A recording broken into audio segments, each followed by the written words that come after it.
What to pay attention to get ready for your SBR exam. My name is Lilia Kirilenka. I was a prize winner for P2, which is the firmer version of strategic business reporting. And also I'm a tutor who has had groups with 100% pass rate, so I know what makes people pass. Idea number one, you need to understand the exam that you are taking. Having said that, entries are not important. If you're just going to write debit that, credit that, you won't get a mark. Don't get me wrong. Knowing journal entries is going to help you to map the standard in your head. It's going to help you to visualize. But you don't get any extra marks for journal entries, and you actually get no marks for just journal entries. This exam is about justification. So instead of focusing your brain to remember that this is debit this, credit this, you need to focus your brain into remembering why this is the debit, why this is the credit. Another important thing is that we need to have those micro steps in order to get marks. So we don't just say that, let's say, right of use asset is recognized in the amount of 10 million. We need to always put the context to the number that we're given. So not just 10 million, but in the amount equal to the liability recognized, or at fair value, or at cost. So this means that when you are studying standards, make sure that you clearly remember what was that very word. So for example, property, plant, equipment is recognized at cost, and you're going to write that.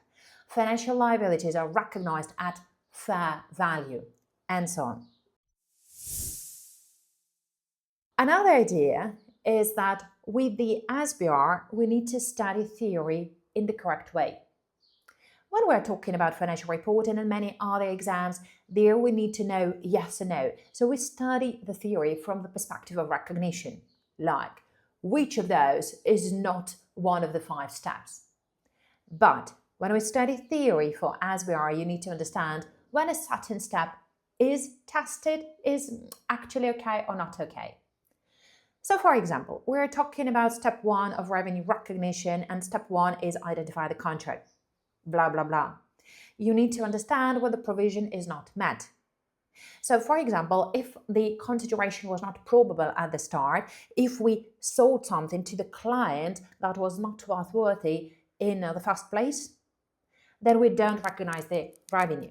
And that is how this very step can be tested. This is how this very item of the step can get tested. And as such, when you look at the provisions, make sure that you put examples when it works and when it doesn't work.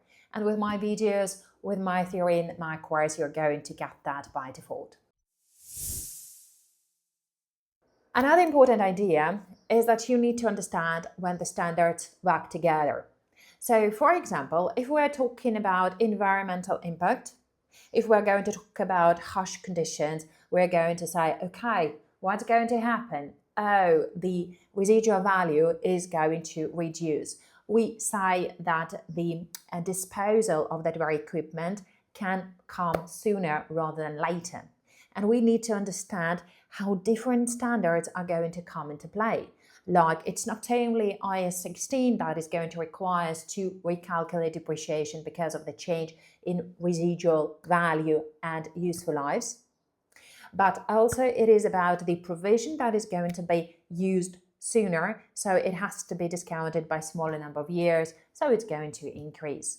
This means that when you are studying at somebody else's course, make sure that you ask them when this very standard is going to be tested, with which standards it's friends. And with my course, you have it by default.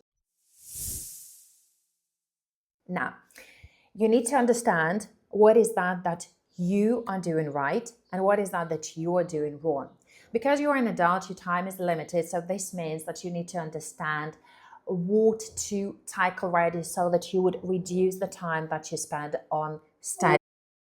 Because the idea is study as much as you can is not applicable for adults because you have other things like family, some house chores, and so on. And having said that, make sure that you attend all of the assignments that are there for you.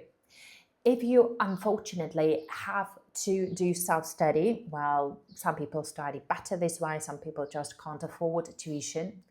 Make sure that you are looking for some courses, promo videos that are offered by top tutors. So for example, I offer SBR study group each and every session for free for 1 week, so you can join and get your feedback from me and know what to do. Make sure that you focus on skills, because most likely it's impossible for you to cover the full syllabus because you're a busy person, maybe a lazy person, maybe a person who has lots of other things on your plate. And when you know the skills, when you know how to make sure that your idea scores not just 1 mark but 2 marks, when you know how to find ideas in the scenario itself, it makes it possible for you to pass the exam even if you have not been able to cover the full syllabus. That is why watching my video debriefs is important, because I teach you, like, look, this is how we take this is how we transform that into sentences, and so on. So, and yes, sorry for the airplane noise. I'm in Greece, so I'm on vacation, but it's no excuse not to study. So having said that, I would really like you to join my SBR course. I have had groups with 100% pass rates. I can make you pass it. I can make you pass without sacrificing your life. It is a fantastic course with lots of my personal input. And I hope to see you there. Make sure that you go to my website, accatutor.com, and join me for the upcoming session. This was Lilia Kirilenko, SBR Made Easy podcast. Bye.